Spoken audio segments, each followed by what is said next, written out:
எல்லாருக்கும் வணக்கம். இன்றைக்கி நம்ம என்ன செய்ய போகிறோன்னா, இந்த சிறுபயிறு பாசி பயிறு உடச்ச பயிருக்குங்க. இது ஒரு டம்ளர் எடுத்துக்கிறேன். இதை கழுவி எடுத்துகிட்டு வந்துடலாம். கழுவி எடுத்துகிட்டு வந்துட்டேங்க. ஒரு டம்ளர் பாசி பருப்புக்கு 3 டம்ளர் தண்ணி விட்றேன். இது நல்லா குழைய வேக வைக்கணுங்க. 3 டம்ளர் தண்ணி விட்டு கொஞ்சம் குழைய வேக வைக்கணும். ஸ்டவ் ஆன் பண்ணிட்டேன்.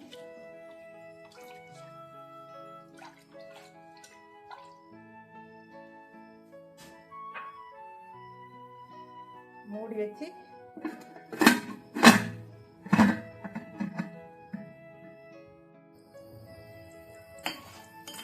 இது வந்து ஒரு டம்ளர் மண்டை வெல்லம், ஒரு 1/4 டம்ளர் தண்ணி ஊற்றி கொதிக்க விட்றேன். இது மண் இல்லாமல் அரைச்சிக்கலாம். சர்க்கரை கரையட்டுங்க.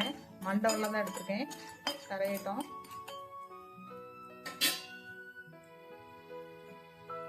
டம்ளர் பால் எடுத்துருக்கேன், அதையும் காய வச்சு எடுத்துக்கலாம்.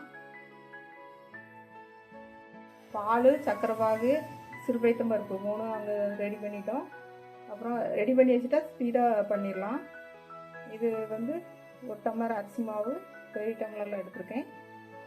இது கொழுக்கட்டைக்கு பிசைஞ்சிக்கலாம்.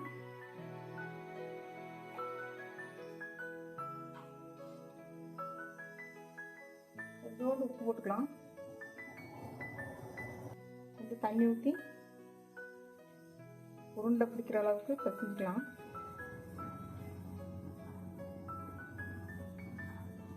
இது ரெடி பண்ணி வச்சிட்டிங்கன்னா ஸ்பீடாக வேலை முடிஞ்சிடும். பால் காய்ஞ்சிருச்சு.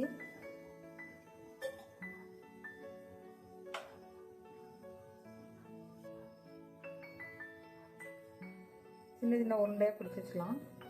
பிடிச்சி இதை வேக வைக்க போகிறோம். தண்ணி பார்த்து ஊற்றுங்க. கரெக்டாக தண்ணி உருண்டை பிடிக்கிற அளவுக்கு தண்ணி ஊற்றுங்க. உருண்டை கரெக்டாக வரும்.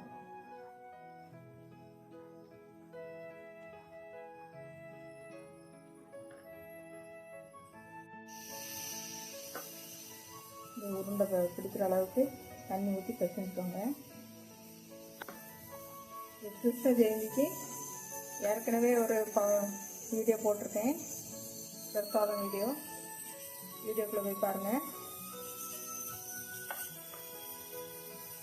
கதம்ப சேனலுக்கு சப்ஸ்கிரைப் பண்ணிக்கோங்க. கமெண்ட் பண்ணுங்கள். ஒரு சின்ன சின்ன உருண்டையை உருட்டிட்டு காமிக்கிறேன். சின்ன சின்ன உருண்டையை பிடிக்கலாம். பாருங்கள், இது உருண்டையாக ரெடி பண்ணி வச்சிட்டேன். இது வந்து இட்லி சட்டியில் வச்சு வேக வைக்க போகிறோம். வேக வச்சுக்கலாம். குக்கரில் கொஞ்சம் தண்ணி விட்டுருக்கேன். ஸ்டவ் ஆன் பண்ணிட்டேங்க. இட்லி தட்டை உள்ளே வச்சிடலாம். கொழுக்கட்டையை உள்ளே வச்சு மூடி வச்சு வேக வச்சிடலாம். 10 நிமிஷம் வேகட்டும். விசில் எடுத்துட்டு குக்கரை திறந்து பார்க்கலாம்.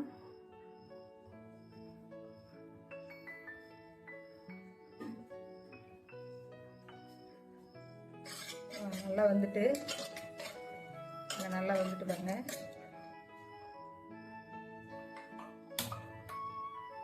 ஸ்டவ் ஆன் பண்ணிட்டு சர்க்கரை பாகு ரெடி பண்ணி வச்சுக்கோங்கள, அதை அப்படியே ஊற்றிக்கலாம்.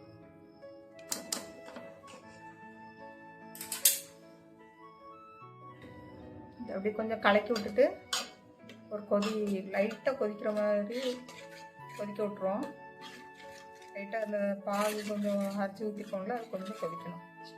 கலந்து ரெண்டும் நல்லா கலந்து கொதிக்கிட்டோம். கொதிச்சிச்சு. அதில் 1 டம்ளர் பால் காய்ச்சி வச்சுருந்தோம்ல, அதை அப்படியே ஊற்றிக்கலாம். ஊற்றிட்டு கலந்து விட்டுடலாம்.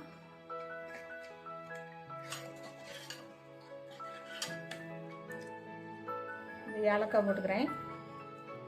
ரொம்ப கொதிக்க விட வேண்டாம். கொதித்த பால் ஏற்கனவே கொதிச்சிருக்குது, அதனால் ரொம்ப கொதிக்க விட வேண்டாம். நல்லா இந்த அளவுக்கு போதும். ரொம்ப கொதிச்சுன்னா பால் திரிஞ்சிடும்.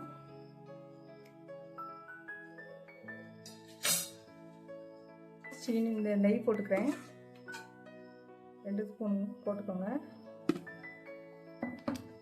இந்த முந்திரி போட்டு வறுத்து எடுத்துக்கலாம்.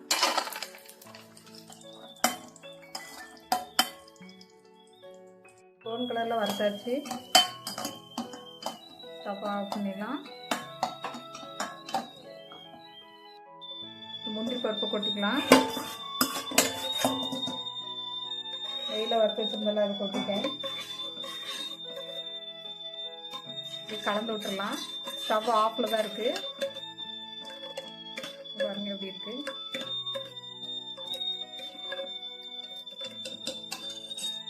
கொதிச்ச பால், சிறுபைத்தம்பழம் பருப்பு எல்லாம் வேக வச்சது, அப்புறம் முந்திரி, நெய், ஏலக்காய் எல்லாம் போட்டு வச்சு கலக்கி விட்டுடலாம். அப்படி பாருங்க, கலக்கி விட்டாச்சு. வேறு லெவலில் இருக்குது பாருங்க. இந்த கொழுக்கட்டை வேக வச்சு இதில் ஆட் பண்ணிடலாம். சிறுபைத்தம்பருப்பு பால் கொழுக்கட்டை ரெடிங்க. நல்லா சுவையாக இருக்கும். செஞ்சு சாப்பிட்டு பாருங்கள். வேக வச்ச கொழுக்கட்டையை எடுத்து போட்டுடலாம். உள்ள போட்டுருங்க. அப்படியே ஊறிட்டு நல்லாயிருக்கும் சாப்பிட்றதுக்கு. பஞ்சு மாதிரி இருக்கு பாருங்க, சூடாக இருக்கு.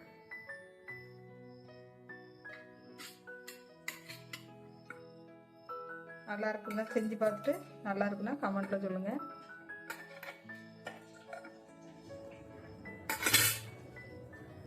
கொழுக்கட்டை உள்ள போட்டாச்சு.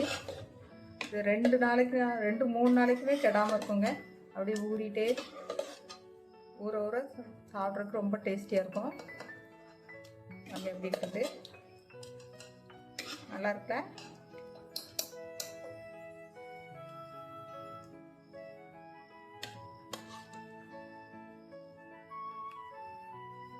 வீடியோ பிடிச்சிருந்ததுன்னா சப்ஸ்கிரைப் பண்ணிக்கோங்க.